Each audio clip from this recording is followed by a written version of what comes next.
নমস্কার, লিপি ডিজিটালে আজকে আপনাদের স্বাগত জানাই। আজকে যে আমরা আলোচনায় বসেছি দুই রাজনৈতিক চরিত্রের সাথে, দুই রাজনৈতিক ব্যক্তিত্বের সাথে, তাদের প্রথমে আমরা লিপি ডিজিটালে স্বাগত জানাই। একদিকে রয়েছেন বিজেপি নেতা অরবিন্দ সামাজি এবং আরেকদিকে রয়েছেন তৃণমূলের নেতা আশরাফুল চৌধুরী। নমস্কার। নমস্কার লিপি ডিজিটালে। এখন আপাতত যে পরিস্থিতিতে রয়েছি আমরা, তাতে তৃতীয় দফার ভোট শেষ হয়ে গেছে। 91টি আসনে ভোট গ্রহণ শেষ হয়েছে এবং হুগলির কিছুটা অংশ মানে 8টি বিধানসভা কেন্দ্রে ভোট গ্রহণ হয়েছে। এখনও 10টি বিধানসভায় ভোট গ্রহণ বাকি। আমি প্রথমেই অরবিন্দের কাছে যাব যে 18টি বিধানসভা কেন্দ্র হুগলিতে। আমরা যদি বিধানসভা গত 2016 সালের নিরিখে ধরি, যে ফল ছিল, যে দিকে তৃণমূল কংগ্রেসের দিকে যে ফল আমরা দেখেছি সেটা সবার জানা। লোকসভার নিরিখে যদি আমরা দেখি, তাতেও হুগলি জেলায় খুব একটা সুবিধা করতে পারেনি বিজেপি। এই যেটা বিধানসভা ভোট চলছে 2021-এ, তোমরা কি আশা করছো 18টির মধ্যে কটা পেতে পারো? 15টা আমরা পাবো। 18টি বিধানসভার মধ্যে 15টি বিধানসভা ভারতীয় জনতা পার্টি ওখানে বিধায়ক পাবে। 3টি জায়গাতে আমাদের সাংগঠনিক দিক বলুন বা ভোটারের দিক বলুন, ওই দিকটা একটু অবস্থা খারাপ আছে। মানে সেই 3টে কি মানে বলছো যে ভোট হয়ে যাওয়ার মধ্যে পড়ছে, না ভোট না হয়ে যাওয়ার মধ্যে? না, এখনো 2টো ভোট হয়েছে, একটা ভোট হয়নি, একটা বাকি আছে। তো এখানে আমি ক্ল্যারিফাই করতে বলবো না, কারণ যেহেতু নির্বাচন কমিশনের একটা নিষেধাজ্ঞা রয়েছে, সেই জায়গায় আমরা থাকবো, স্ট্যান্ড করব জায়গাটায়। কারণ আপনারা জানেন আমরা কোনো অতিরিক্ত কথা বা কোনো বায়াসড নিউজ আমরা এখানে দিই না, যাতে ভোটাররা প্রভাবিত হন। তাই জন্য অরবিন্দর কাছে প্রথমেই যাব। 18টার মধ্যে 15টা মানে যথেষ্ট ভালো ফল। বিজেপি যেটা তুমি আশা করছো সেটা যদি ঠিকঠাক হয়, তাহলে বিজেপি একদম। আপনি লোকসভা নিরিখে দেখুন, লোকসভাতেও কিন্তু আমাদের এখানে আপনি যেটা বললেন যে 2019-এ লোকসভাতে বিজেপি ভালো ফল হয়নি, সেই রকম হয়নি যেটা তুমি 15টা বললে। এখন সেই আন্দাজে অতটা হয়নি, কিন্তু ফল আমাদের অনেক ভালো হয়েছে 2016 থেকে। 2016 থেকে 2019-এর লোকসভা যে নির্বাচন গেছে, সেই নির্বাচনে মারাত্মক ফল এসছে। তারপরে 18টা আসন পাওয়ার পর আমাদের সংগঠন আরো শক্তিশালী হয়েছে এবং সেই শক্তিশালী থেকে আজকের ডেটে বলছি, মানুষ একটা পরিবর্তন চাইছে। সেই পরিবর্তনের নিরিখে সিপিএম কে মানুষ দেখে নিয়েছে, কংগ্রেসকে দেখে নিয়েছে, 10 বছর তৃণমূল কংগ্রেসকে দেখে নিয়েছে, আর এখন বিজেপিকে দেখা বাকি আছে। প্রত্যেকটি মানুষ এখন বিজেপির দিকে তাকিয়ে আছে। বিজেপির কি কাজ করে, কেন্দ্রে যেভাবে চলছে আমাদের সরকার নরেন্দ্র মোদীর নেতৃত্বে, বাংলাতেও সেই ডবল ইঞ্জিন সরকারের জন্য হুগলি জেলা কেন গোটা পশ্চিমবঙ্গের মানুষ এখন তাকিয়ে রয়েছে। খুব ভালো কথা অরবিন্দ যেটা বললো, যে কারণে মানুষ চাইছেন, অর্থাৎ 18টার মধ্যে, সেই কারণেই অরবিন্দের যেটা তার পর্যালোচনা বা তার যে সমীক্ষা বা তার যে মতামত উঠে এসছে, 15টা মিনিমাম বিজেপি পাবে। এইখানে এবার যাব আমি আপনার কাছে, আশরাফুলদার কাছে যাব, যে তৃণমূল কংগ্রেসও একটা থিঙ্ক ট্যাঙ্ক আছে, তারাও চিন্তা ভাবনা করেছে। আপনি দীর্ঘদিনের নেতা, তৃণমূল কংগ্রেস করছেন, আপনার শুধু আপনি কেন, আপনার পুরো পরিবার তৃণমূল কংগ্রেস করেন। এখানে আমি জিজ্ঞেস করব যে তৃণমূল কংগ্রেসের কি আশা রয়েছে, 18টার মধ্যে কটা পেতে পারে? আমাদের তো মনে হচ্ছে 18টার মধ্যে 16টা আমরা পাবো। আচ্ছা, কেন পাবো? দিদির উন্নয়ন, দিদি যে উন্নয়ন করেনি তা নয়, প্রচুর উন্নয়ন করেছে, মানুষ উন্নয়ন পেয়েছে। লোকসভা ভোটে বিজেপি সরকার বাংলার বুকে 18টা সিট পাওয়ার পরে যে তাণ্ডবটা করেছে, মানুষ কিন্তু অনেক প্রত্যাখ্যান করে দিয়েছে। মানে আপনি বলছেন যে বিজেপি সরকার 18টা পেয়ে যে মূর্তি ধরেছে, তাতে করে আবার পুনরায় তৃণমূলকে সাপোর্ট করবে। আচ্ছা অরবিন্দ, আমি এই জায়গাটা আসবো যে আমরা তৃতীয় দফার ভোট যেটা হয়ে গেল, তাতে আমরা দুটো জাস্ট ইনসিডেন্ট উল্লেখ করছি, দুটো, কারণ অনেক ঘটেছে, অনেক ঘটনা ঘটেছে, বলতে গেলে ইতিহাস হয়ে যাবে। দুটো ঘটনা উল্লেখ করছি। এক হচ্ছে, তুমি জানো আরান্ডিতে প্রকাশ্য দিবালোকে সুজাতা মণ্ডলের পিছনে ধেয়ে যাচ্ছে বাঁশ নিয়ে কিছু মানুষ। তারা কিসের সমর্থক বা আমি যাচ্ছি না, তৃণমূল প্রার্থীর অভিযোগ তারা বিজেপির কর্মী সমর্থক, ভালো কথা। অন্যদিকে আরেকটা জায়গায় দেখা যাচ্ছে, উলুবেড়িয়া বিধানসভা উত্তরে দেখা যাচ্ছে যে পাপিয়া অভিনেত্রী, যিনি বিজেপির আপনাদের হয়ে দাঁড়িয়েছেন, তাকে রীতিমতো মানে এক কথায় চর মারা, তাকে প্রকাশ্যে হেনস্থা করা হচ্ছে। দুজনেই কিন্তু মহিলা। এই যে দুটো জায়গায়, অর্থাৎ কোনো না কোনো জায়গায় রাজনৈতিক হিংসার কিন্তু বলি হয়েছেন যে কোনো দলের প্রার্থী, এটা অনস্বীকার্য। এইখানে তোমার কাছে যাব যে হিংসার কথা আশরাফুলদা বলছেন, যে তাণ্ডবের কথা আশরাফুলদা বলছেন, সেই জায়গাটায় 2018 লোকসভা ভোটের পর তৃণমূল কংগ্রেস কিছু মাস যাবৎ আমরা দেখেছি পশ্চিমবঙ্গের বিভিন্ন জায়গায় তাদের কর্মী নেতাদের পর্যন্ত খুঁজে পাওয়া যায়নি, এমন পরিস্থিতি তৈরি হয়েছিল। আস্তে আস্তে আস্তে আস্তে সেই পরিস্থিতিটা ঠিক বিধানসভা নির্বাচনের আগের মুহূর্তে দেখা গেল কিছুটা টালমাটাল অবস্থা বিজেপির মধ্যেও হয়েছে, যেটা তুমি নিশ্চয়ই স্বীকার করবে। বিভিন্ন জায়গায় প্রার্থী ঘোষণার পর বিক্ষোভ প্রদর্শন তারা নানা রকম হয়েছে, কুশপুতুল দাহ করা হয়েছে বা নানা রকম হয়েছে। এখানে আমি অরবিন্দর কাছে একটা প্রশ্ন করব যে বিজেপি তৃণমূল যে অভিযোগটা করছে সেটা কতটা সত্যি? যদি সত্যিই হতো তাহলে আজকে কখনো পাপিয়াকে চর খেতে হতো? অন্যদিকে তুমি সুজাতার এটাকে কি সমর্থন করবে, কতটা সমর্থন? দেখুন, প্রথমে আমি আরামবাগটা নিয়ে বলি। আরামবাগে আরান্ডি যে ঘটনাটা ঘটেছেন, আপনি একটা বলুন তো, একটা প্রার্থী একটা ভোটারকে গিয়ে থ্রেনিং করতে পারে? তার বাড়িতে গিয়ে কখনো তাকে থ্রেনিং করতে পারে? ভাতের হাঁড়ি উল্টে দিতে পারে? একটা গর্ভবতী মহিলা, উনি মহিলা, একজন গর্ভবতী মহিলার পেটে লাথি মেরেছেন, আচ্ছা, এবং তার হাত ভেঙে দিয়েছেন। তাহলে বলুন, এখানে যদি কেউ বিজেপিকে ভোট দেয়, গণতান্ত্রিক অধিকার আছে, তাহলে উনি কেন সেখানে বাধা দিতে গেলেন? একটা মহিলা হয়ে একজন মহিলার পেটে লাথি মারলেন। অবশ্যই আমি এই জায়গাটা অরবিন্দদা একটু থামাচ্ছি। আশরাফুলদা, এটা কিন্তু আমরাও এর সত্যতা যাচাই করিনি, কিন্তু তাদের যে অভিযোগ সেটা আমরা দেখিয়েছি চ্যানেলে, যে ভাতের হাঁড়ি পড়ে রয়েছে, ছড়ানো রয়েছে, এবং আহত যে মেয়েটি সে অত্যন্ত কম বয়সী এবং অন্তঃসত্ত্বা, তার বাঁ হাতটা এখানটা ফ্র্যাকচার মতো হয়েছে, এক্সরের জন্য আরামবাগ মহকুমা হাসপাতালে আনা হচ্ছিল, সেই সময় আমরা তার সাথে কথা বলেছি। এই ঘটনাটাকে আপনি কি একটা কথা চিন্তা করুন, এগুলো হচ্ছে মিথ্যা নাটক। মানে আপনি বলছেন ঘটেইনি এটা? না, মানে পুরোপুরি বিজেপি ওটা যখন হচ্ছে, যদি মানে কি বলবো, সবসময় ওনারা সত্যিবাদী যুধিষ্ঠির, আর বিজেপির কিছু হলে সেটা মিথ্যাবাদী হয়ে যায়। সাধারণ মানুষ বলেছে, সাধারণ মানুষ বেরিয়েছে, গোটা গ্রাম, একটা মানুষকে চিন্তা করুন, যে একটা মানুষের ওপর যদি ধিৎকারে না আসে, গোটা গ্রাম কিন্তু একাট্টা হয়ে বেরোতে পারে না। গোটা গ্রামের ঘরেতে গিয়ে অত্যাচার করেছে, মানুষকে দেখিয়েছে, সিকিউরিটি বন্দুক নিয়ে দেখিয়েছে। না, সে সিকিউরিটি বন্দুক দেখিয়েছে, তাকে আলটিমেট নয়, এবং এখানে পুলিশ নিয়ে গিয়ে ঢুকেছে, আরামবাগের আইসি কে নিয়ে গিয়ে ঢুকেছে, প্রত্যক্ষ প্রমাণ আছে। তো নিজে অভিযোগ করছেন যে আরামবাগ আইসি নাকি কাজ করে না, ওটা ভুল। আইসি কে নিয়ে ঢুকেছে, ওখানে ঢুকে তাণ্ডব করছে। একটা জায়গায় ভোট হচ্ছে, একটা জায়গায় ভোট হচ্ছে, আমি এই জায়গাটা মেনে নিলাম। আমি চিনুদা একটা জায়গায় বলছি আশরাফুলদা, যে তাহলে পাপিয়ার যে উপর আক্রমণ, এটা কি করে হলো? এটা যারা করেছে, শুনুন, সবাই তো আর হিংসা রাজনীতি পছন্দ করে না। আমরা যারা তৃণমূল করি, আমাদের যেমন কিছু উগ্র ব্যক্তি আছে, কিছু উগ্র ব্যক্তি হয়তো ঘটনাটা ঘটেছে, ওই জায়গাটা আমি দেখিনি বলতে পারবো না। আপনাদের মুখে শুনে বললাম যে পাপের ওপরে যদিও ঘটা, খুব দুঃখজনক ঘটনা, ওটা ওগুলোকে আমি পছন্দ করি না। আমি একটা তৃণমূল কংগ্রেসের করি না, আমি ওটাকে কেউ কাউকেই পছন্দ করে না যে মারপিট দাঙ্গা হোক, আরো কোল খালি হোক, কোনো মায়ের আমরা চাই না, আমরা চাই না। গণতন্ত্রের উৎসব গণতন্ত্র হবে, কিন্তু দেখা যাচ্ছে আমরা চাই উন্নয়নের বাংলা। যেই যেমন সিপিএম খাঁচা সাজিয়ে গেছিল 10 বছর, তৃণমূল কংগ্রেস সেই চাই। আমি সব তৃণমূল কংগ্রেস বন্ধুদেরকে দোষ দেবো না, কিন্তু আপনি আরেকটা জিনিস ভাবুন, আরামবাগ পৌরসভার মধ্যে, আরামবাগ যে এই পৌরসভার 19টি ওয়ার্ড রয়েছে, এই 19টি ওয়ার্ডের মধ্যে কখনো শুনেছিলেন যে আরামবাগের কোনো জায়গাতে হিংসা হয়েছে? কখনো শুনেছেন? কিন্তু এই 2021-এর নির্বাচনে 126 নম্বর বুথ পারুলে কি হিংসাত্মক ঘটনা! যাদের টেবিল নিয়ে বসে আছে, সকালবেলা স্বপন নন্দী মহাশয় আমার সঙ্গে, আমি একটা বয়েজ স্কুলের সামনে ক্যাম্প করেছিলাম মানুষদেরকে সহায়তা করার জন্য, সেখানে না আছে আমার ফ্ল্যাগ, না আছে কিছু, শুধু আমি নিয়ে বসেছিলাম যে ভোটার স্লিপ আর ভোটারের যে আছে সেটাকে আমি শুধু জাস্ট মানুষকে হেল্প করার জন্য বসি। উনি তো এসে তাণ্ডব শুরু করলেন।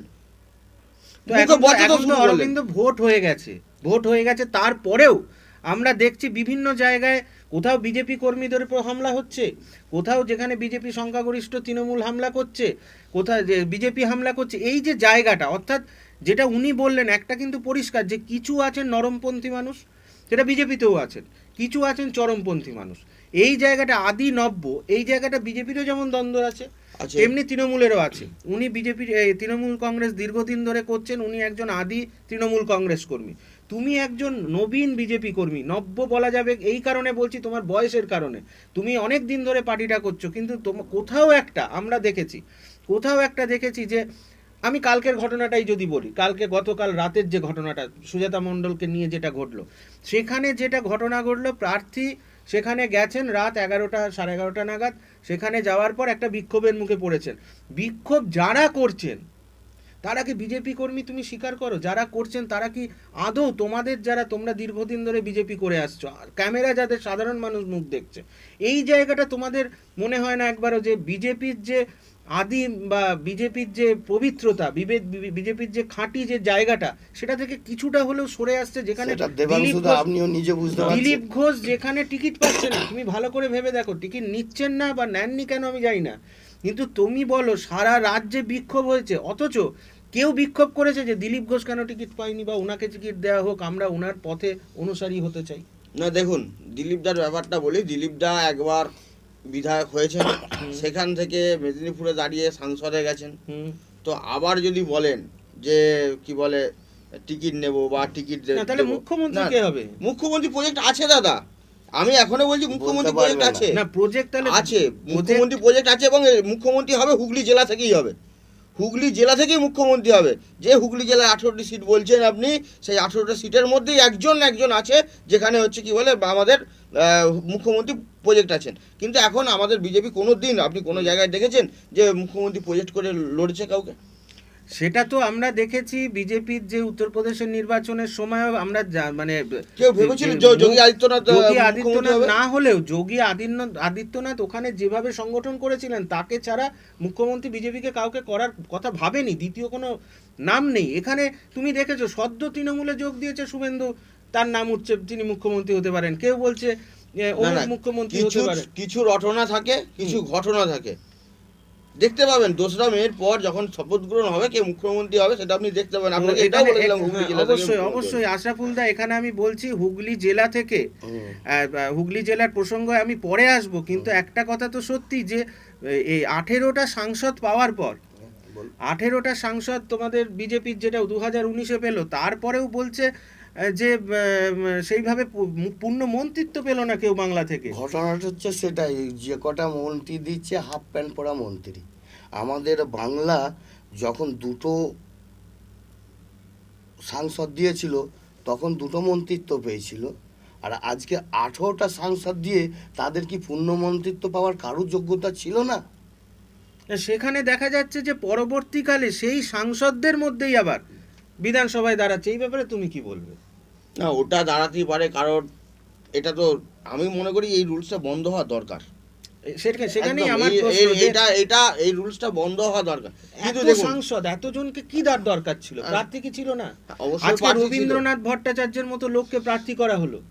আমি বলছি না রবীন্দ্রনাথ ভট্টাচার্যকে প্রার্থী করা হয়েছে, ওটা নিয়ে আমি এখন কিছু বলবো না, কারণ ওটা আমাদের সেন্ট্রালের যারা নেতৃত্ব রয়েছেন ওনাদের বিষয়, ওনারা ঠিক করেছেন। কারণ আমাদের প্রার্থী নিয়ে বা এ নিয়ে হ্যাঁ হয়তো মানুষের মধ্যে ক্ষোভ হয়েছিল, বিক্ষোভ হয়েছিল, কিন্তু এখন দেখুন সবাই মিলেমিশে কাজ করছে। এখন না আছে কোনো আদিনব্য। কিন্তু কালকেই তো একজন রাজ্য নেত্রী তিনি নির্দলের থেকে দাঁড়িয়েছেন, এরকম তো ঘটনা দুর্গাপুর উত্তরেই ঘটেছে। সেটা দুর্গাপুর কেন, আমার হুগলি ডিস্ট্রিক্টেও রয়েছে। হ্যাঁ হুগলি, তুমি বলছি যেহেতু হুগলি ডিস্ট্রিক্টের কথা বলছি না, তার কারণ যিনি দাঁড়িয়েছেন বা যিনি দাঁড়াবেন বলেছিলেন তার সাথে আমার যথেষ্ট ভালো যোগাযোগ আছে, তিনি ক্ষোভ প্রকাশ করেছিলেন। বিশেষ করে তুমি জানো উত্তরপাড়া প্রবীর ঘোষালের বিরুদ্ধে তিনি দাঁড়াবেন বলে প্রায় ঠিক করে ফেলেছিলেন। কিন্তু যাই হোক, হুগলি জেলার যে যারা বিজেপির নেতৃত্ব আছেন কিছুটা সামাল দিয়েছেন। কিন্তু এখানে আমি আশরাফুল দাকে একটা প্রশ্ন করব যে আপনাদের তো মানে যেটা দেখা যাচ্ছে মমতা ছাড়া বক্তব্য রাখার মতো লোক নেই। কোথা থেকে লড়বেন, কিভাবে লড়বেন? ভোটের ময়দানে মমতাকে প্রতিদিন 6টা সভা করতে হচ্ছে। যদি ধরে নি তার পা মুচকেছে, তাহলে ওই রকম একটা আহত মহিলা, তাকে প্রতিদিন 6টা 7টা করে সভা করতে হচ্ছে। কিভাবে আপনাদের ভালো বক্তা পাওয়া যায়? একটাই খুঁটি, আমি ওই জায়গায় আমাদের একটাই খুঁটি এখন। এবছর ভোটের সময়টা আমরা খুব কম পেয়েছি। আপনাদের তো প্রথম প্রার্থী 5 তারিখে প্রথম আপনাদের প্রার্থী তালিকা আপনাদের সবথেকে আগে প্রার্থী ঘোষণা হয়েছে। যে সময়টা পাওয়ার দরকার পাওয়া যায়নি, কেননা আমাদের প্রার্থী সুজাতা মণ্ডল সেটা তো আপনি আরামবাগটা বলছেন, আরামবাগটা আমি কথা বলছি অল বলছি, ওভার এখন পর্যন্ত ডোর টু ডোর যে পৌঁছাতে পারেনি।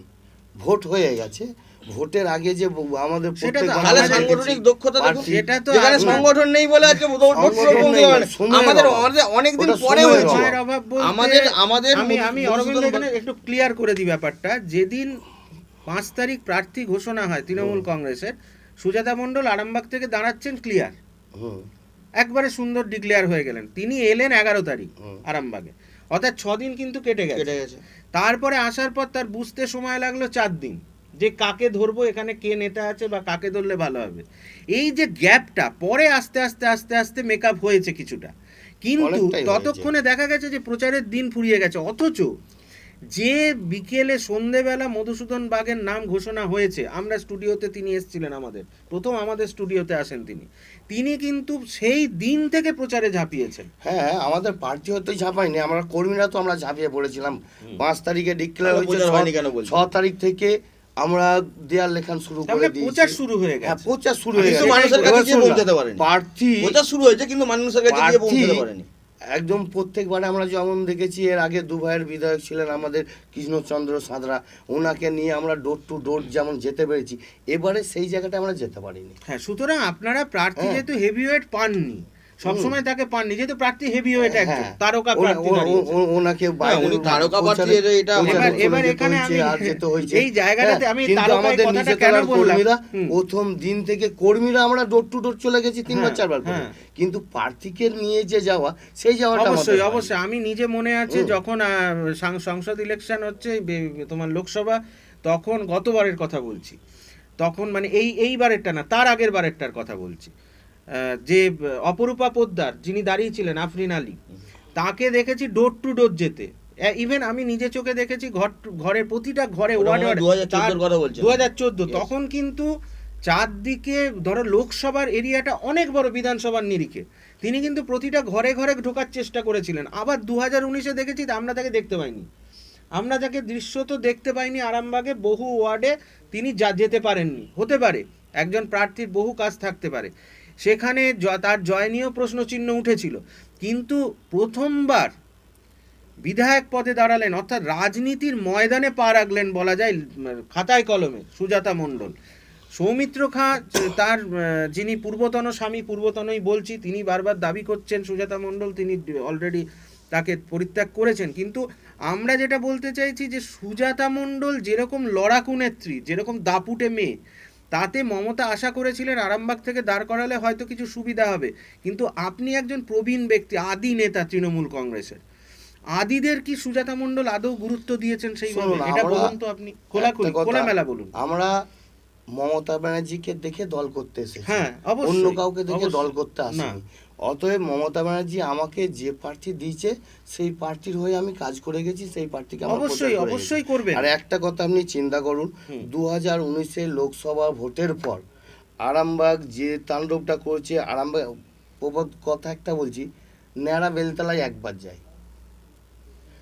লোকসভা ভোটে বিজেপিকে কিছু কেমন ভোট দিয়েছে, তারা দেওয়ার পর দেখে কিছু নিয়েছে। কেমন কেন বলছেন? আরামবাগ না, আমি বলছি যে তাণ্ডব করেছে আশরাফুল দা, এই জায়গাটা বলছি যে আমাকে দু একটা ইনসিডেন্ট বলুন যে 2019-এর লোকসভা নির্বাচনের ফলাফল বেরোনোর পর আরামবাগ লোকসভা কেন্দ্র বলছি, বাইরে ধরছি না, এখানে আমি কি আমার তাণ্ডব ওয়ার্ডের হয়েছে? ঘটনা বলেছি। হ্যাঁ, বলুন। আমার 4 জন কর্মীকে তুলে আনা হয়েছে বিজেপি পার্টি অফিসে, আচ্ছা, তাদেরকে মারধর করা হয়েছে, তাদেরকে কত নম্বর ওয়ার্ড? 7 নম্বর ওয়ার্ড। 7 নম্বর ওয়ার্ড। হ্যাঁ। এটা আপনি একদম পুরোপুরি ভুল বলছেন। আমি বলে দিচ্ছি, পুরোপুরি ভুল বলছেন। আমি বলে দিচ্ছি তো, তাদেরকে তুলে আনা আপনারা হয়েছে। দেখেছেন কোথাও তুলে আনা হয়েছে, কোনো কি কেস জন্যে? হয়েছে, ওনার কোনো অভিযোগটা শুনি। কি জন্যে? হুম। না, ওই ছেলেগুলো নাকি ওদের পতাকা ছিঁড়েছে। ঠিক তবে আছে? 6 নম্বর ওয়ার্ড তুলে আনা পার্টি হয়েছে। অফিসে গিয়ে ঝামেলা হয়েছে, এটা আমরা জানি। 6 নম্বরে সেটা পার্টি আমরা অফিস জানি। করেছে। এটা হয়েছিল সেটা- যেদিন হ্যাঁ। আমির আলী খুন হয়েছিল। হ্যাঁ, ঠিক ঠিক আমির আলী খুন হয়েছিল যেদিন। আচ্ছা, আমি তারপর সেটাই বলতে যাচ্ছি। তারপর আমাদের ওইখানে একটা পুজো হয়, সেই পুজোতে প্রত্যেক বছর আমার কাছে ওরা সাহায্য চায়, আমি কিছু কেমন সাহায্য দিই, যেহেতু বারোয়ারি পুজো। তোমাদেরই এক নেতা আমাকে ডাইরেক্ট কিছু বলেনি, যারা ওইখানে মেলা এটা পরিচালনা করে তাদেরকে যে বলেছে ও কেন আসবে, ও মুসলিমদের ছেলে কেন আসবে? আমরা না, কি এখানে ধর্ম নিয়ে আমি রাজনীতি করতে আশরাফুল বসি দা না? এখানে কখনোই আমি কিন্তু আমি তোমাকে নাম কখনোই ধরে না। বলে আমি দিচ্ছি ধর্ম এখানে হ্যাঁ। আনছি না, আমি ধর্ম ধর্ম আনছি নিয়ে না, কখনো এটা আমি যে বলছি ওই অরবিন্দ। ব্যক্তিটা কেন এইখানে হ্যাঁ, আমি আসবে? আমি এই প্রসঙ্গে আসছি, আমি অরবিন্দ একটা কথা বলছি এই প্রসঙ্গে, যে অনেকে বলছেন, অনেক রাজনীতিবিদ বলছেন, অনেক নেতা নেত্রী বলছেন, অনেক কাগজের সাংবাদিকরা বলছেন যে বিজেপি মানেই একটা উগ্র সাম্প্রদায়িক দল। আমার কথাটা শেষ করতে দাও। যে তারা আসলে হিন্দু ছাড়া কাউকে বোঝে না, এই দেশটাকে হিন্দুস্তান করবে। অন্যদিকে তৃণমূল কংগ্রেসকে বলছে অনেকেই, যারা ব্যাখ্যা করেন তারা বলছেন যে পশ্চিমবঙ্গকে পাকিস্তান বানিয়ে দেবে। তো এই যে বক্তব্যগুলো, প্লাস তার সাথে জড়ো হয়েছে কি না খেলা হবে, এই যে জায়গাটা, অর্থাৎ রাজনীতি মানে একটা মারপিটের জায়গাটা, খেলা মানে কি? খেলা মানে এটা একটা সুষ্ঠুভাবে ভোট হবে, অবাধ নির্বাচন হবে, সবাই ভোট দিতে যাবে, সেই জায়গাটা কি পশ্চিমবঙ্গে কোনোদিন ফিরবে না? কি মনে করো ফিরবে, তুমি? অবশ্যই ফিরবে। ভারতীয় দেখুন, আপনি দেখুন 18টা রাজ্যে ভারতীয় জনতা পার্টির সরকার রয়েছে। হুম দেখুন সেখানে নির্বাচন হলে, যেই হুম বিহার নির্বাচন হলে একটা রক্তাক্ত হয়নি। না এখানে সামান্য পঞ্চায়েত নির্বাচন হলে খুন হতে হয়। হুম সামান্য একটা রাজনৈতিক সভা করতে গেলে সেখানে খুন হতে হয়, পারমিশন পাওয়া যায় না। এটা কি গণতন্ত্র? এটা গণতন্ত্র নয়। গণতন্ত্র ত্রিপুরায় বিরোধী দিকে কোনো প্রোগ্রাম করতে দেওয়া হয় আপনি এখন জানেন, ত্রিপুরাতে বলছি বিরোধী দিকে কোনো প্রোগ্রাম করতে ওটা দেওয়া হয় এখন প্রচার চলছে, আপনাকে আমি জিজ্ঞেস ওটা করব, প্রচার চলছে। হ্যাঁ, তুমি যেটা বলছিলে অরবিন্দ। উত্তরপ্রদেশ দেখুন, বিহার দেখুন, বিহারে যে আমাদের ঠিক 1 বছর আগে নির্বাচন হয়েছে, হুম একটাও খুন হয়েছে, একটাও জখম হয়েছে? কোনো দেখেছেন যে কোনো প্রার্থী ছুটছে, কোনো কিছু অসুবিধা হয়েছে, কারোর সাথে ঝগড়া গন্ডগোল হচ্ছে? এটা কিন্তু কোনো মিডিয়া বা কোনো কোথাও দেখা যায়নি। শুধুমাত্র দেখা যায় বাংলাতে। কেন? পরিবর্তন আসবে, এটাই পরিবর্তন। কারণ প্রশাসনকে একদম অকেজো করে দিয়েছে। প্রশাসনের একজনই আছেন, যিনি হচ্ছেন আমাদের মাননীয়া দিদিভাই পিসিমণি, যা বলেন সবাইকে, কারণ ওনাকে আমরা একটু সম্মান দিই যেহেতু মহিলা বলে। তো উনি যা করেন একাই করেন, একটাই পোস্ট, বাকি সব ল্যাম্প পোস্ট। তো সেই ল্যাম্প পোস্ট গুলোকে ঠিক আছে। আপনারা নিচ্ছেন কেন? কোথায়? কোথায় নিচ্ছ কেন? না না, আমি আমি আমি প্রশাসনিক স্তরে যাচ্ছি, রাজীব বন্দ্যোপাধ্যায়। আমি প্রশাসনিক স্তরে যাচ্ছি, আমি তো এখন ব্যক্তি স্তরে যাচ্ছি। আমি ল্যাম্পপোস্টগুলো না নিলে তো প্রশাসনিক স্তরে ক্যান্ডিডেট যাচ্ছি। খুঁজে পাবে না। আজকে যে কটা ধরুন থানাতে আছে, থানাতে কি হচ্ছে, তৃণমূল কংগ্রেস কখনো ইট মারছে, পুলিশকে টেবিলের তলায় লোকাতে হচ্ছে। তাদের সঙ্গে কিন্তু কোনো এফআইআরও নেই, কিচ্ছু নেই, তাদেরকে জেলে ভরা নেই। দোষটা কোথায় যাচ্ছে? না বিজেপি করছে। এখানে আমি আশরাফুল দাকে একটা জিজ্ঞেস করব, যে তৃণমূল কংগ্রেস, যেটা অরবিন্দের অভিযোগ, যে তৃণমূল কংগ্রেস আসলে পুলিশ আর প্রশাসনকে হাতে নিয়ে তারা বিভিন্ন অপকর্ম করে বেড়াচ্ছে। এখন কিন্তু পুলিশ বা প্রশাসন যাই বলুন না কেন নির্বাচন কমিশনের আন্ডারে, সেই নির্বাচন কমিশনের আন্ডারে আহত হতে হলো মমতা বন্দ্যোপাধ্যায়কে, আহত হতে হলো একে আপনার সুজাতা মণ্ডলকে, এমনকি আহত হতে হচ্ছে বিজেপি প্রার্থীকেও। এখানে আপনি কি বলবেন যে এত কেন্দ্রীয় বাহিনী, এত কেন্দ্রীয় বাহিনী? আপনি যেটা বললেন যে মমতা বন্দ্যোপাধ্যায়কে আর আহত হতে হচ্ছে, মমতা বন্দ্যোপাধ্যায় কি রাজ্যের মুখ্যমন্ত্রী? তাহলে ওনার সিকিউরিটি অনেক বেশি। কি করে আহত হলেন? গেটটা খোলা ছিল, ওখানে যারা প্রত্যক্ষদর্শী পা পিছলে পড়ে গেছেন, বলছেন আমাকে ধাক্কা মেরে দিয়েছে। কি করে ধাক্কা মারতে পারে?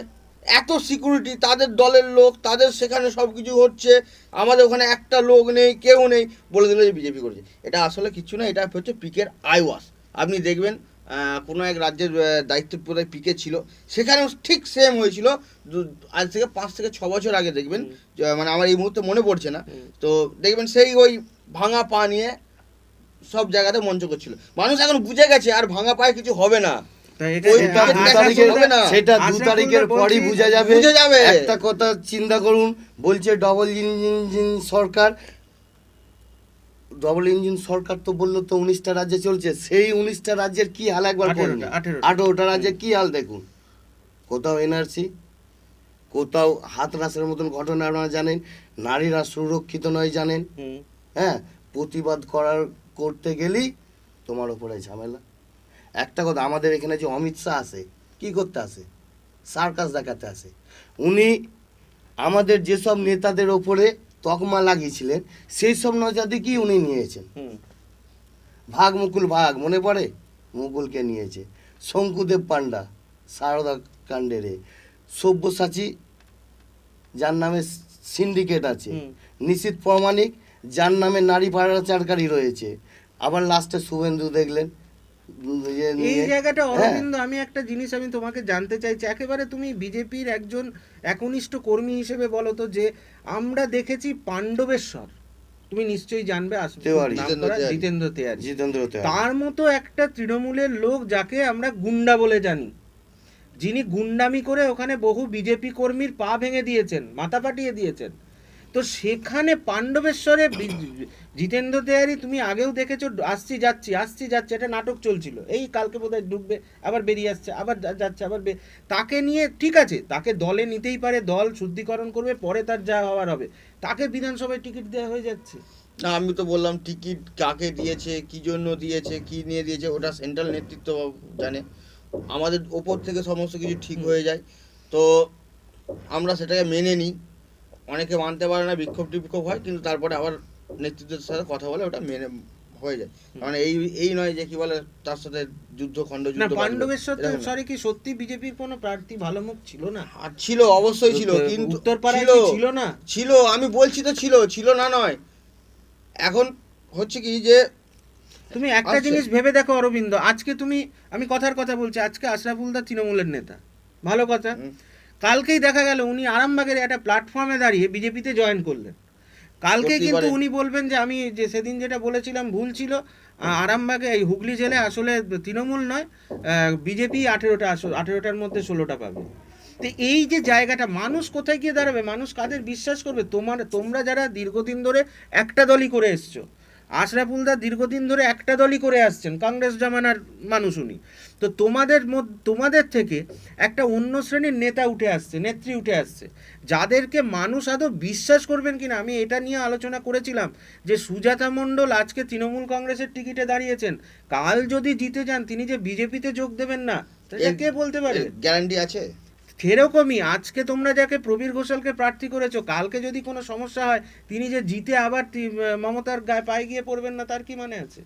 বিজেপি পরিবারে যে একবার জয়েন করে তার হৃদয়টা পুরোটাই বিজেপি হয়ে যায়, সে আর অন্যদিকে ছোটে না। আপনি দেখুন একটা তাহলে তুমি একটাই বলছি, একটা বড় নেতাই বলছি, তুমি নিজে জানো বিজেপির থেকে একজন বিখ্যাত নেতৃত্ব সন্তোষ মোহন দেব, তিনি তৃণমূল কংগ্রেসে যোগদান করলেন, যেটা তোমার এর হাত ধরে, তোমার প্রদীপ রায় না প্রদীপ বোস, আমি ঠিক নামটা মনে করতে পারছি না, যে তোমার তারপরে তোমার যশবন্ত সিনহা ওনাদের হচ্ছে পরামর্শদাতা হয়েছেন এখন। তো যশবন্ত সিনহা পরামর্শদাতা হয়েছে।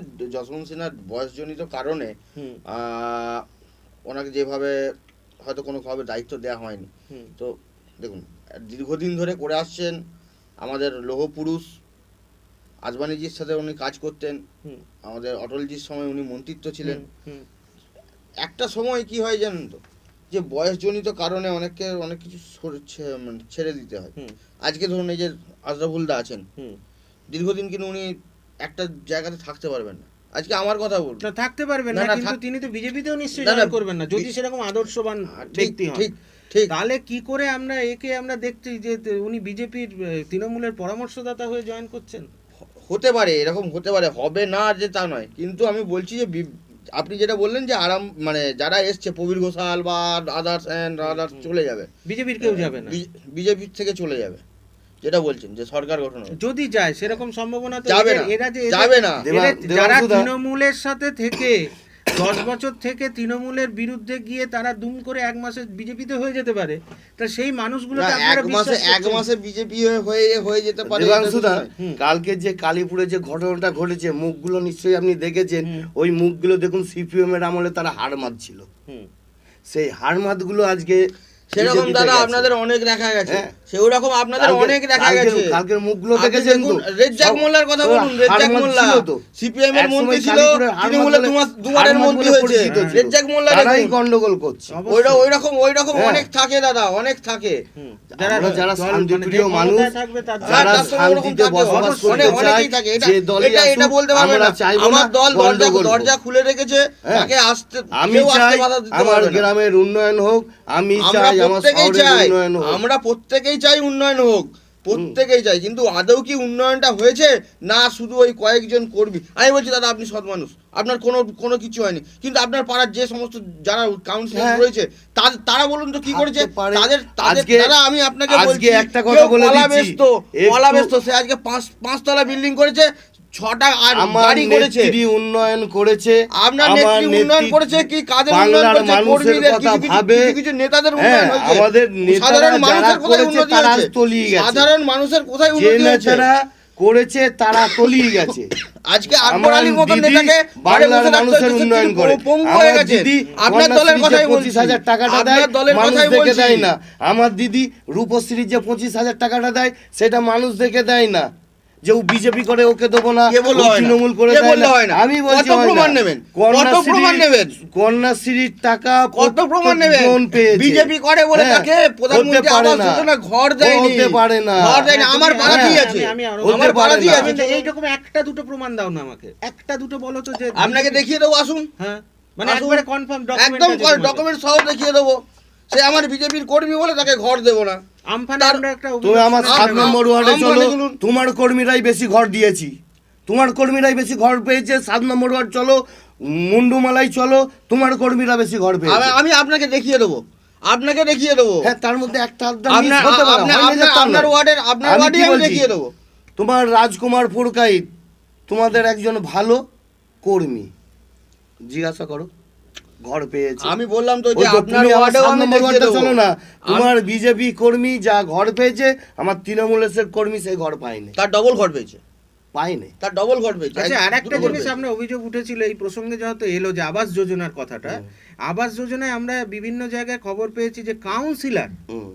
তার প্রভাব খাটিয়ে বেশ কিছু কাউন্সিলর একাধিক ঘর বার করেছেন এবং বিভিন্ন আত্মীয় স্বজন ব্যক্তি বা নানা রকম নামে এরকম একটা অভিযোগ বারবার উঠছে। তো এই জায়গাটা আশরাফুল দা, আপনি একজন সত্যনিষ্ঠ কর্মী বা একনিষ্ঠ কর্মী হিসেবে এই জায়গাটা আপনি কি অস্বীকার করতে পারেন? একটা কথা বলে দিচ্ছি, শুনুন। আবাস যোজনার যে ঘরগুলো, সেই ঘরগুলো মাদার লিস্টে যাদের নাম আছে প্রত্যেকের ঘর হবে। আজকে হয়নি, কালকে হবে।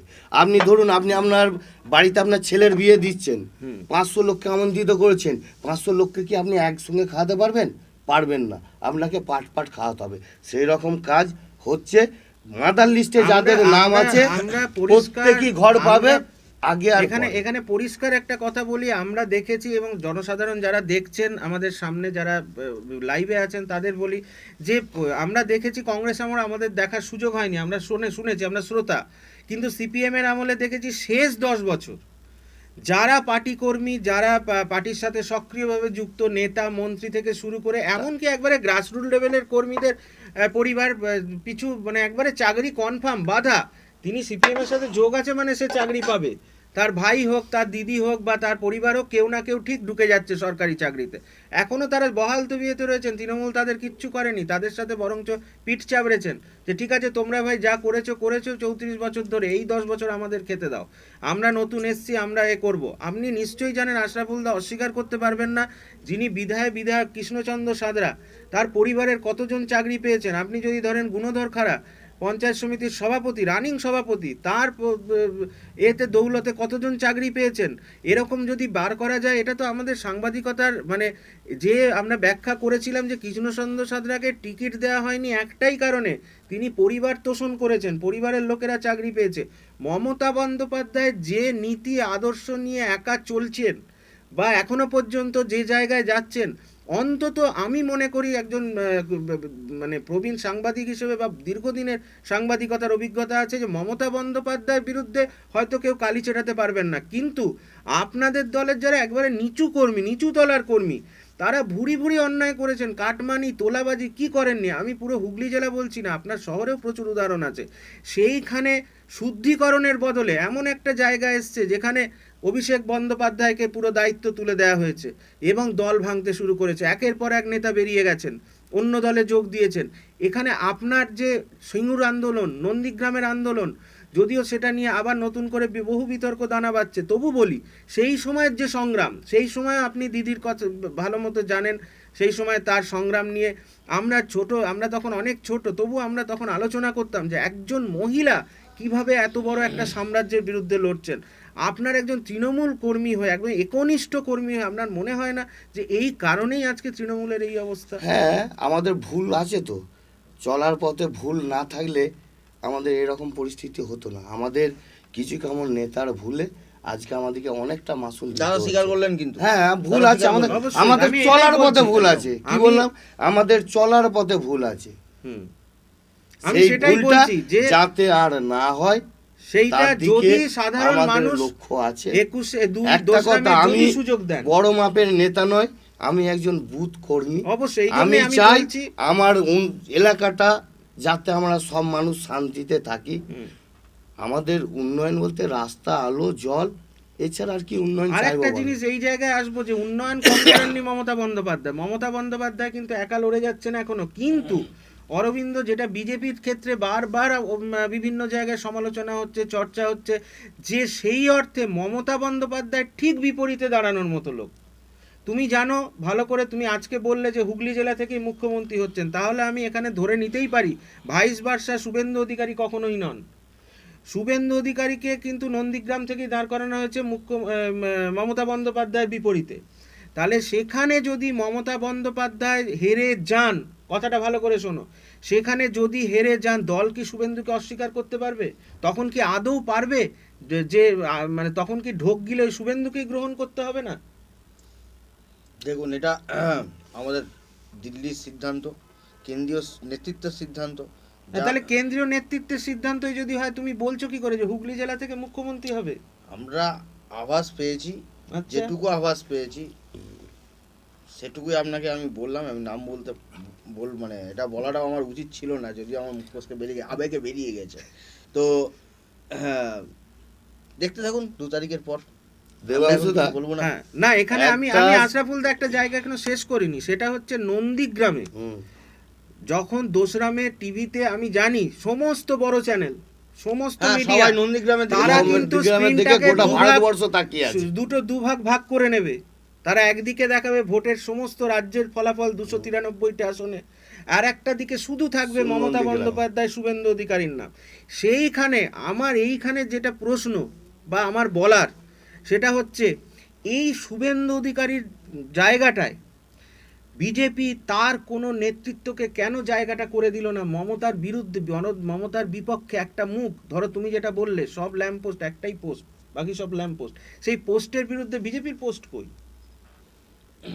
দেখুন বলি, দীর্ঘদিন শুভেন্দুবাবু ওই নন্দীগ্রামে কাজ করেছেন, মেদিনীপুরে কাজ করেছেন, ওনার জায়গাটা সমস্ত কিছু চেনাও আছে। তো মমতার অচেনা, মমতা দাঁড়ালেন কি করে? অচেনা শুন, আমাদের হচ্ছে কি, উনি একটা হেভিওয়েট নেতা ছিলেন, ওই জায়গা থেকে আমাদের দলে এসছেন, তো ওখানে পরিচিতি বা মুখ বলুন অনেক বেশি আছে, যার জন্যই যে ওনাকে ওইখানে টিকিট দিয়েছে আমাদের সেন্ট্রাল নেতৃত্ব। তো হ্যাঁ, অন্য কাউকে দিতে পারতেন, দিলেও হতো, কোনো অসুবিধা ছিল না। কিন্তু যেহেতু ওখানকার উনি ভূমিপুত্র, ওখানকার চেনা লোক, একটা লোককে, একজনকে এখান থেকে তুলে নিয়ে গিয়ে ওখানে টিকিট দেবো বা এ দেবো, সেটা নিয়ে আবার একটু এদিক ওদিক হতে পারে। অনেকেই চাইছেন ভূমিপুত্র, কারণ ওখানে কর্মীরা যখন বলেছিলেন, যখন কথা হয়েছিল, আমাদের যখন গ্রাস রুটে যখন কথা হয় যে তোমরা কাকে প্রার্থী হিসাবে চাইছো, ঠিক ভোট ডিক্লারেশন 1 মাস আগে যখন আমাদের একটা গোপন মানে ঘরোয়া বৈঠক হয়, সেই বৈঠকে প্রত্যেকটি মণ্ডলের মানে আমাদের যে সমস্ত সভাপতি থাকেন, সেখান থেকে একটা কোর কমিটি করে একটা মিটিং হয়। সেই মিটিংয়েতে সিদ্ধান্ত হয় যে ভূমিপুত্রদেরকে সবাই ম্যাক্সিমাম জায়গাতে ভূমিপুত্র চাই। এবার দেখুন, কেউ যদি হেভিওয়েট বা সেলিব্রিটি থাকে, সেই জায়গাটা সেখানটা ছাড়তে হয়। তো ওখানে মানুষ চেয়েছে, এখানেও সুতরাং বুঝতে পারছি ওখানে মানুষ চেয়েছে, ওখানের মানুষ শুধু না, কেন্দ্রীয় কমিটির সিদ্ধান্ত না, কেন্দ্রীয় কমিটির সিদ্ধান্ত শুধু যদি মানুষ চাইতো তারে ওখানকার যে সংগঠন রয়েছে, ওখানকার যে সংগঠন, উত্তরপাড়ায় প্রবীরকে দাঁড় করাচ্ছে না, ওখানকার সংগঠন তো পাণ্ডবেশ্বরে জিতেন্দ্রকেও চাইনি না, জিতেন্দ্রকে চাইনি, কিন্তু আমি বললাম বিশেষ ক্ষেত্র আছে, বিশেষ জায়গা আছে, বিশেষ জায়গায় কেন্দ্রীয় নেতৃত্ব, বিশেষ জায়গায় স্থানীয় একটা কথা দেবাংশুদা, সবাই সহমত, সিএম কে হারাতে গোটা কেন্দ্রীয় টিম হাজির। হ্যাঁ, তার মানে কেন্দ্রীয় মানে বিজেপির দল, এটা যে কোনো জায়গা থেকে বিজেপি দল যে কোনো জায়গা, যে কোনো মমতা ব্যানার্জি হচ্ছে একমাত্র মুখ, প্রতিবাদী মুখ, কেন্দ্রের বিরুদ্ধে সবসময় প্রথম আওয়াজটা মমতা ব্যানার্জি তোলে। আচ্ছা, এখানে- যখন নোটবন্দি হয়েছিল মমতা ব্যানার্জি প্রথম আচ্ছা, আমি মেনে নিলাম মমতা ব্যানার্জি প্রধান প্রতিবাদী মুখ, সেই প্রধান প্রতিবাদী মুখের বিরুদ্ধে কিন্তু বিজেপি সাহস করেনি দিলীপ ঘোষকে দাঁড় করাতে, কি তাদের কোনো নেতাকে দাঁড় করাতে। তারা তৃণমূল কংগ্রেসেরই একজন দলবদলুকে দাঁড় করিয়েছে। ওরা তো তৃণমূল থেকে ফেলে দেওয়া পচা আলুগুলোকে নিয়েছে। এখন বলবেন হ্যাঁ, আপনি পচা আলু ওরা, না, আপনি- পচা আলুগুলোকে আপনি বাদ আশরাফুল দিচ্ছে। দা, আমি- ওরা তো চাইছে যে দাও না গো আমাদেরকে একটা প্রার্থী, না, দাও না গো, এখানে- আমরা এখানে- প্রার্থী খুঁজে পাচ্ছি ওরকম না। ওরকম বলি না। যার জন্য এখন ওগুলো দিয়েছে আপনাদের কি party। হয়েছে জানেন তো, হ্যাঁ। কারণ পিসি ভাইপো লিমিটেড কোম্পানি চলছে, সেই কোম্পানিতে কেউ কেউ কাজ করতে চাইছে না। ওই জন্য সবাই ছেড়ে বেরিয়ে আসছে, কারণ এখানে সম্মান আছে। মমতা আচ্ছা, ব্যানার্জি এখানেই আসছি তৃতীয়বারের জন্য মুখ্যমন্ত্রী অরবিন্দ হচ্ছে। একবারে নিরপেক্ষ বিশ্লেষণ। হুগলি জেলা ছেড়ে দাও, রাজ্যে কটা আসন পাবে? আমি কোনো ব্যাখ্যা চাইছি না, তোমার একবারে বিশ্লেষণ। তুমি যেটা বলছো আমি জেনে নিয়েছি, হুগলি জেলায় যেটা বললে অত্যন্ত সঙ্গতভাবে বা সংযতভাবে তুমি বললে। তুমি রাজ্যে বলো, রাজ্যে কটা পেতে পারে, ম্যাক্সিমাম কটা পেতে পারে? 185 থেকে 90। যেটা উনি বললেন, ওনার যুক্তি নিশ্চয়ই আছে, উনি সেইভাবে উনি যেটা বললেন 195, এই দিক থেকে একটা বাদ দিয়ে দেন, ওই 80 থেকে 85 পাবে। আপনারা কটা পাবে? আমরা প্রায় 200-র কাছে পাবো, 180 থেকে 200। 180 থেকে 200 না, আপনি পাঁচটা, ও যেমন বলেছে যে 95, 190 থেকে 95, আপনি এরকম একটা পাঁচের ডিফারেন্স বলুন। তাহলে 195 থেকে 200। খুব ভালো কথা, পুরো copy। এখানেও copy। বিজেপি যিনি নেতা রয়েছেন অরবিন্দ সামাজি, তার বক্তব্য হচ্ছে 190 থেকে 95, অর্থাৎ ক্ষমতায় 180 আসছে, থেকে 85। যাই হোক ক্ষমতায় আসছে বিজেপি। সেখানে আশরাফুলদার বক্তব্য যে প্রায় 200-র মতো আসন পেয়ে তৃণমূল কংগ্রেসই আবার পুনরায় হ্যাট্রিক করবে। অর্থাৎ 2রা মে আমাদের চোখ কিন্তু পড়ে থাকবে ক্যামেরার সামনে, টিভির সামনে, প্রত্যেকের। আমি মনে করি সারা পশ্চিমবঙ্গের মানুষ সেই 2রা মের জন্য অপেক্ষা করে থাকবেন। তবে তৃতীয় দফার সবে মাত্র ভোট শেষ হয়েছে, এখনো অনেক নাটক বাকি, অনেক খেলা বাকি, যেটা দুই দলই এখন বেশ উচ্চকিত গলায় বলছেন। প্রধানমন্ত্রী নরেন্দ্র মোদীজিও বলছেন, মমতা বন্দ্যোপাধ্যায়ও বলছেন, খেলা হবেই। অর্থাৎ খেলায় কে জিতবে না হারবে সেটার জন্য কিন্তু আপনাদের ওয়েট করতে হবে 2রা মে পর্যন্ত। তার আগে যারা একবারে বুথ স্তরের কর্মী, সাধারণ কর্মী, যে দলেরই হোক না কেন, অরবিন্দ সামাজি, আশরাফুল চৌধুরীর মতো কত যে প্রাণ হারাবে সেটা সাধারণ মানুষ হয়তো সেই 8ম দফা নির্বাচন পর্যন্ত অপেক্ষা করতে হবে। কেউই চায় না কোনো মৃত্যু, কিন্তু মৃত্যু হচ্ছে। আমরা তৃতীয় দফাতেও দেখতে পেয়েছি, আমাদের ঘুম ভেঙেছে মৃত্যুর খবর শুনে, ভাত খেতে বসেছি মৃত্যুর খবর শুনে। সুতরাং কোনো একটা রাজনীতির যে হিংস্র চেহারা, সেটা কিন্তু তৃতীয় দফায় আমরা ফুটে উঠেছে। যেই থাকুক, আমরা চাইব যিনি ক্ষমতায় আসুক 2রা মে তার প্রথম কাজ হবে রাজ্যে শান্তি প্রণয়ন করা, রাজ্যে সবার জন্য অধিকার, দল মত বর্ণ নির্বিশেষে সেই প্রতিষ্ঠাকে, সেই অধিকারকে প্রতিষ্ঠা দেওয়া। অর্থাৎ আমরা চাই একটা সুন্দর বাংলা, আমরা চাই যে আমাদের বাংলা আবার পুনরায় সারা ভারতবর্ষে একটা গর্বের জায়গা পাক, সারা বিশ্বে একটা গর্বের জায়গা পাক। এই যে আবেদন, আমি মনে করি কি বিজেপি, কি তৃণমূল, কি সিপিএম, কি কংগ্রেস, প্রত্যেকের এই আবেদনটা থাকবে। কারণ সর্বপ্রথমে তারা কিন্তু বাঙালি, তারপর তারা ভারতীয়, তারপর বিশ্ববাসী। আজ এই পর্যন্ত অসংখ্য ধন্যবাদ জানাচ্ছি অরবিন্দ সামাজিকে এবং আশরাফুল চৌধুরীকে। আমরা খুব শর্ট পিরিয়ডে এই প্রোগ্রামটি করেছি, যার জন্যে হয়তো প্রস্তুতিগত কিছু হয়তো আমাদের সমস্যা থাকতে পারে। তবে এটুকু আপনাদের জানিয়ে রাখি যে আজকের অনুষ্ঠান একটাই বার্তা দেয়, 2রা মে সূর্য উঠুক পূব গগনে এবং শুদ্ধভাবে, তাতে যেন কোনো রক্তের দাগ লেগে না থাকে। ক্যামেরায় সুকুমার সাহা এবং কাশীনাথ দাস মোদকের সঙ্গে দেবাংশু চক্রবর্তী। নমস্কার।